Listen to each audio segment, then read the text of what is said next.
Hi, this is Stephanie McGrew, and this is my presentation for Counseling 5312. I'm going to be talking about the humanistic theory. That is what I decided to focus my paper on. I apologize for my recording quality. I had some technological issues that came up, so I'm hoping this will be acceptable.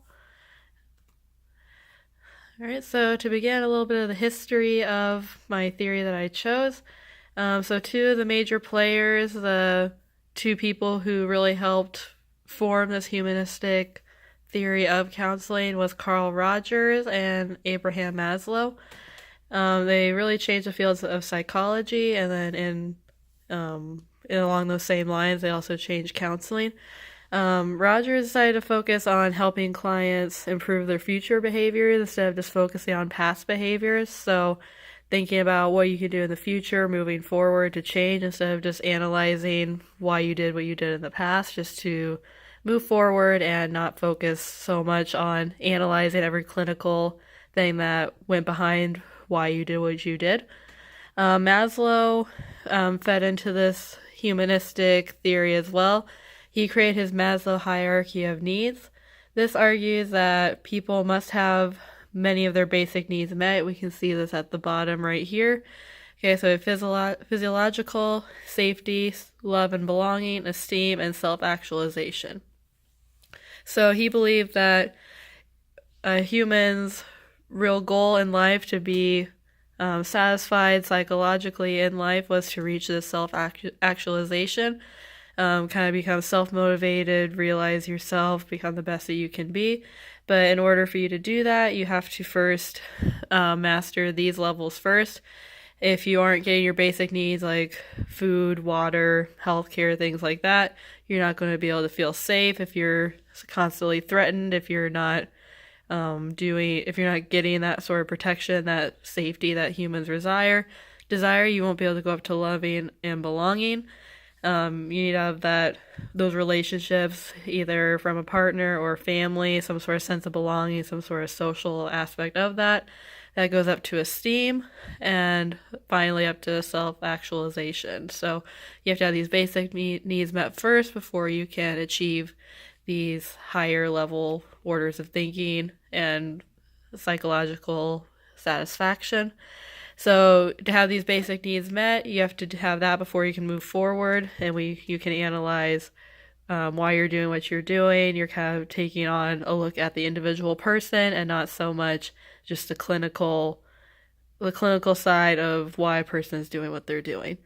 So instead of being clinical and statistical, focusing on the person, you're focusing on the person instead of just thinking of it as kind of a case that you're just trying to observe. They're trying to move forward, and you're building that relationship with them. Okay, so the theoretical beliefs of this practice. This focuses again on the relationship between the client and the counselor. In my case, I am interested in becoming a school counselor, so this is kind of how I've been thinking. If I refer to clients as students, that's kind of why, because that's typically the clients that I would personally see, but this can work in either case. So the humanistic approach is really building that relationship with the client or student and the counselor or psychologist or whoever is providing the mental health services. So humanistic, as the name kind of sounds, is trying to figure out how we can move past previous struggles, things that are holding you back, mental illnesses, anxiety, depression, anything like that is holding you back, and building that relationship with that client to figure out how you can best move forward. It's not someone just sitting there telling the client what they should do, what they've been doing wrong, what they've been doing right. It's how can we work together as an equal, so the counselor isn't some high and mighty judge that is, making all the decisions and knows best. They're acting as almost as a friend, as a listening side, someone to listen and just kind of give advice a little bit.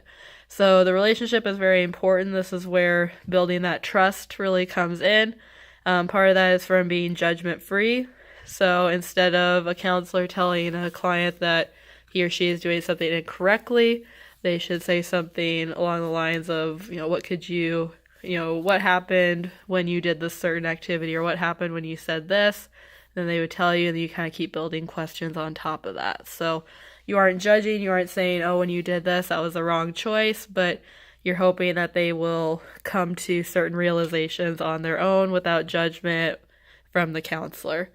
So this makes your client or student become more self-aware and self-motivated, because in general, when someone is telling you to do something, just telling you outright you should do this or you shouldn't do, or you should not do that, people aren't going to be quite as motivated to do that. But if it's something that they realize on their own, it's something that they are willing to do on their own, then that is going to be much more powerful, and they're going to be more likely to actually make those changes that they realize that they need to make.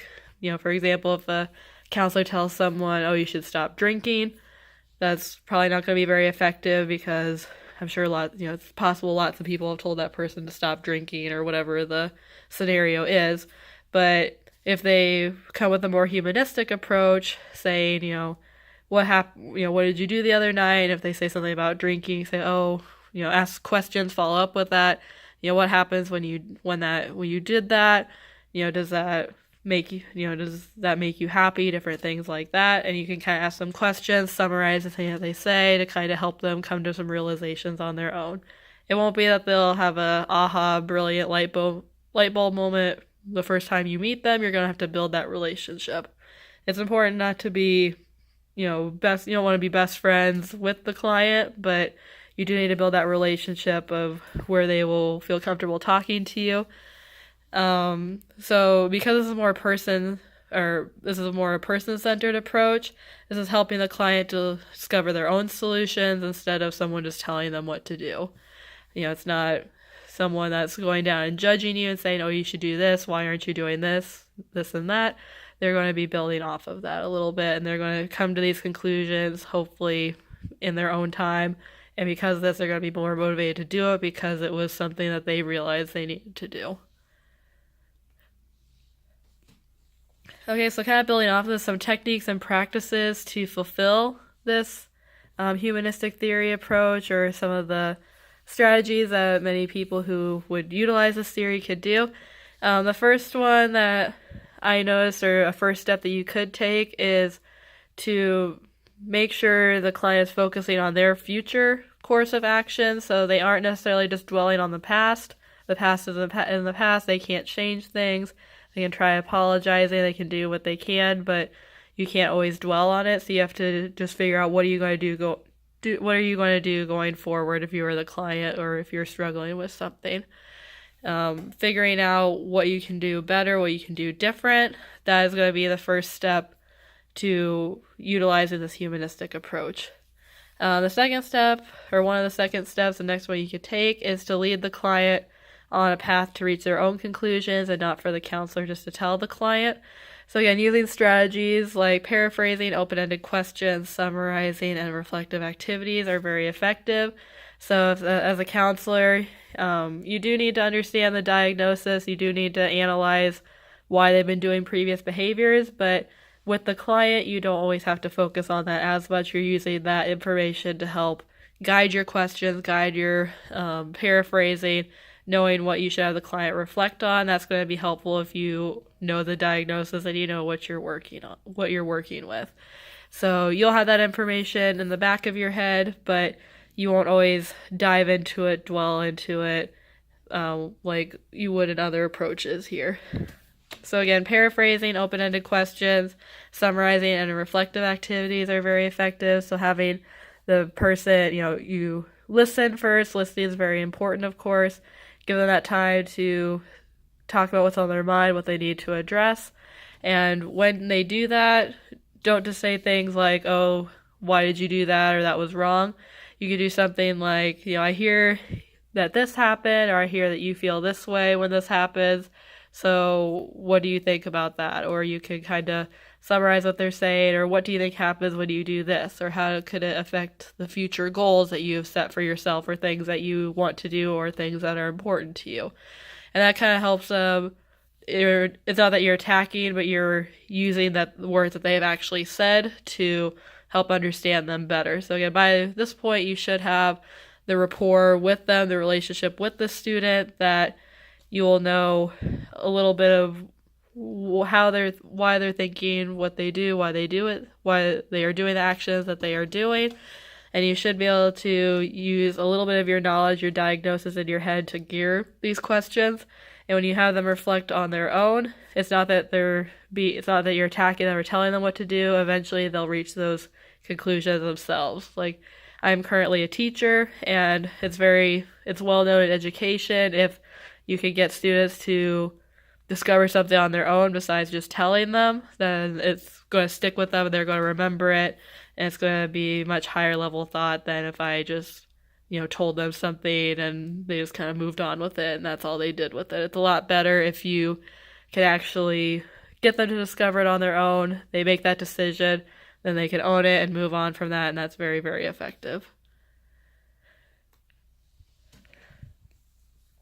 Okay, so this strategy there, to kind of wrap up, there are some strengths and weaknesses that come with this.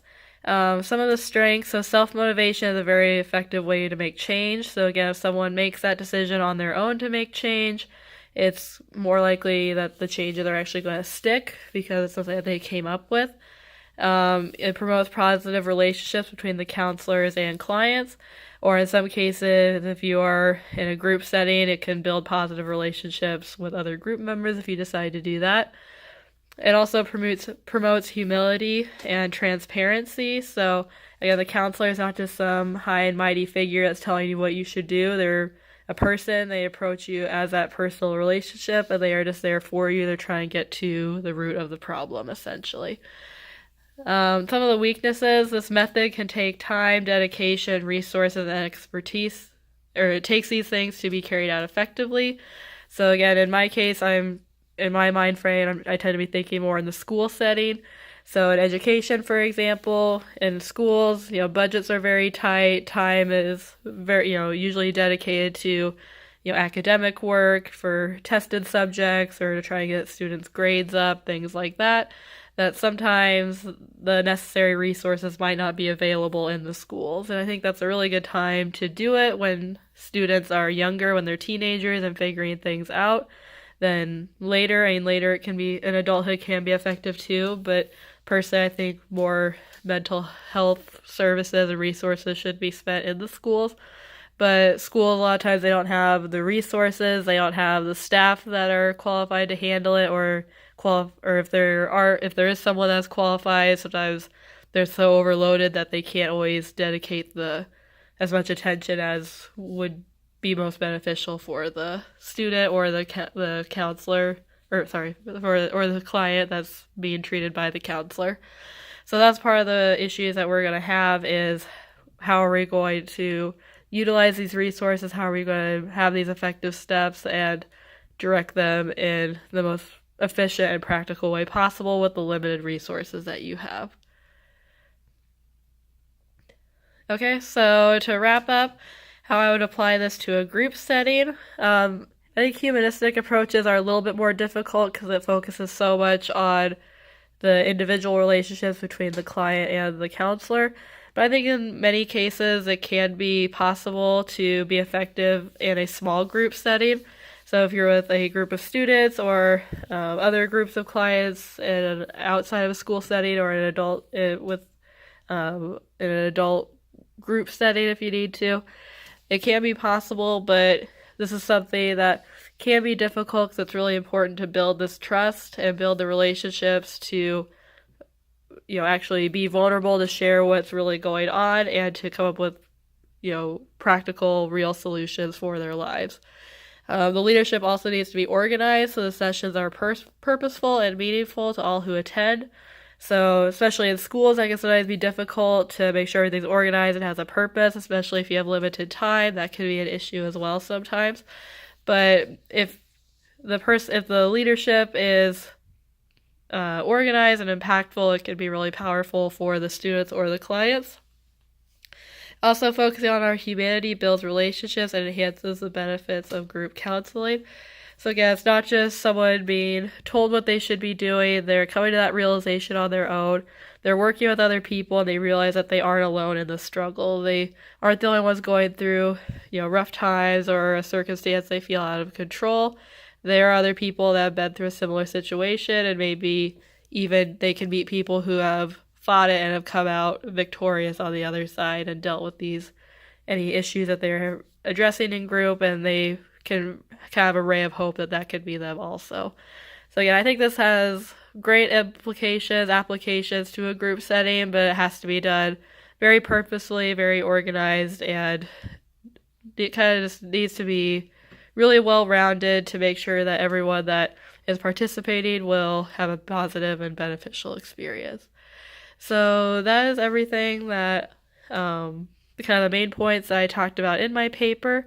Again, I'm sorry about the technology. The recording is not the greatest. I hope that this satisfies the requirement, and I thank you very much.